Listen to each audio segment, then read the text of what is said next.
So this is the girl. Don't look at her. Look at me. Don't you dare take your eyes off me.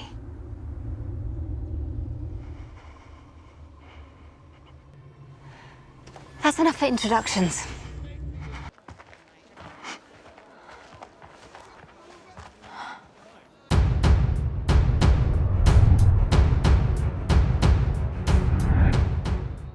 Lying in bed one morning after a long night of lovemaking, 𝐤𝐤𝐬𝐸 reflects on the current situation and suspects that Radovid might be hiding something. At the same time, Geralt arrives, whisking 𝐤𝐤𝐬𝐸 away to the woods. There, Geralt introduces 𝐤𝐤𝐬𝐸 to the mysterious girl from Castle Volpan, who mutters nonsense in a delusional stupor.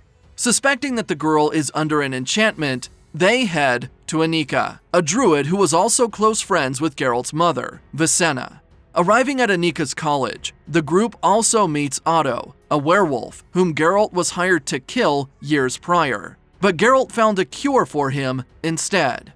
Inside, Anika explains that the girl is actually part elf and is seemingly under a powerful and complex mind control spell made up of multiple kinds of magic. To lift the spell, Otto makes an extraction elixir for the girl to drink and awaits the effects. Geralt also learns from Anika that his mother has passed away. On their way to 𝐒𝐤𝐢𝐬𝐸𝐸, Ciri and Yennefer stop in the city of 𝐒𝐤𝐻𝐳velen and make their way to a prestigious dwarven bank run by Yennefer's friend, 𝐄𝐩𝐢𝐬𝐤𝐬𝐸. While Yennefer awaits a covert meeting with 𝐶𝑒𝐸𝐸, she sends Ciri out into the town with a bag of coins, encouraging the girl to have fun. For her protection, Yennefer imbues Ciri's talisman with a tracking spell and also has a young man working at the bank named Fabio escort her around. In Redania, King Vizimir talks with Dijkstra, Philippa, and Radovid about a recent deal he made with Nilfgaard. When Dijkstra cautions Vizimir that the Nilfgaardians are tricking him, the king rudely ignores his warning before leaving.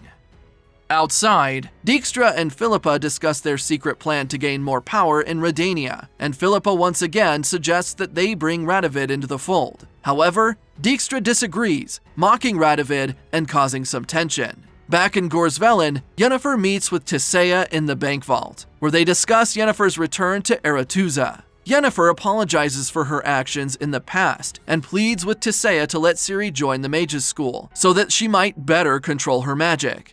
In Cintra, the mage Istredd meets with a courier in a crowded bar and buys a few elven artifacts. However, he learns that his most desired item, an ancient book on monoliths, has already been recovered and sent to 𝐒𝐤𝐻𝐳velen. At the royal palace, Galatine and 𝐒𝐩𝐢𝐬𝐸 arrive and have a private meeting with Emperor Emhyr. As Galatine expresses his doubt about Francesca's leadership, Emhyr listens intently before sending him off to a private chamber for some rest. Afterward, Emhyr tells 𝐒𝐩𝐢𝐬𝐸 that his time of punishment is almost at an end, but he must prove his loyalty one last time.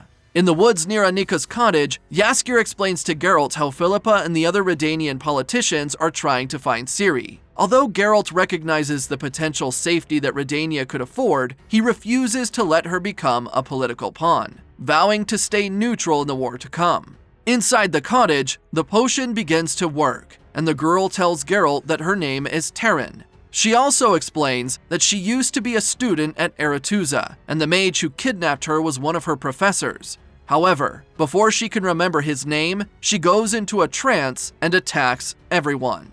Although she causes some brief chaos, 𝐤𝐤𝐬𝐸𝐸 forces her to drink another potion, causing Terran to fall back into a peaceful slumber. In 𝐒𝐤𝐻𝐳velen, Ciri enjoys her time with Fabio, exploring a nearby market and indulging in donuts. Looking for some entertainment, the pair attend a local show, which promises a look at a live basilisk monster. Before the show starts, Ciri is unknowingly conned by a pickpocket who steals her bag of coins. When the show turns out to be a scam, exhibiting a starving infant wyvern instead of a basilisk, Ciri gets upset and causes a ruckus, unintentionally setting the caged monster free. After killing the beast and fleeing, Ciri realizes her coins are gone, and eventually runs into Yennefer, 𝐶𝑒𝐸𝐸𝐸, Rita, and Sabrina. Although the ladies head to a spa to relax with some wine, things turn ugly when Ciri and Yennefer get into an argument. as Ciri dislikes how she is immediately being bullied by her superiors. Afterward, Tissaia and Yennefer have a brief conversation, and Yennefer suggests organizing a meeting between all the mages of the continent in an effort to encourage trust and unity in the face of potential war.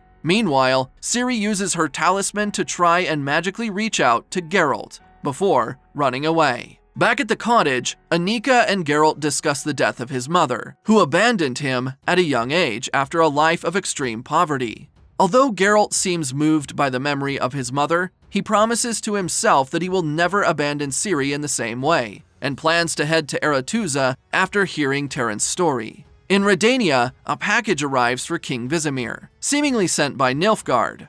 Inside, he finds his wife's decapitated head. Dijkstra orders the castle to be shut down and sends King Vizimir to his chambers, but then changes his attitude completely, telling Prince Radovid that he and Philippa killed the queen, not Nilfgaard. He warns Radovid to keep quiet and stop trying to meddle, or he might be next. Nearby, Philippa learns some information from her partner during some pillow talk, and she deduces that the mage who hired Rience must be working for Nilfgaard. Meanwhile, Francesca learns that Gelatine and 𝐒𝐤𝐢𝐬𝐬𝐿 have traveled to Cintra, but when Filavandrel suggests that they simply run from their problems, Francesca refuses to believe that. Back in Cintra, 𝐒𝐤𝐤𝐬𝐿 proves his loyalty to Emperor Emhyr by killing Gelatine, removing any potential discourse within the elves. Covered in the blood of his friend, but remaining loyal to his emperor, 𝐒𝐤𝐤𝐬𝐿 begins to truly hate the man he has become. Elsewhere, Ciri rides her horse through the forest, but she is pursued by the ominous clan of spectral horsemen, the Wild Hunt. Luckily, Geralt appears and uses a quick blast of magic to save Ciri, leaving behind a smoldering piece of armor and proof of the Wild Hunt's existence.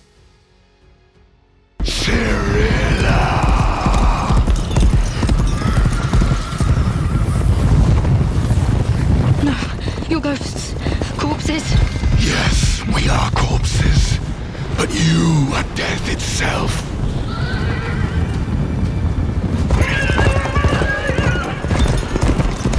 Join us!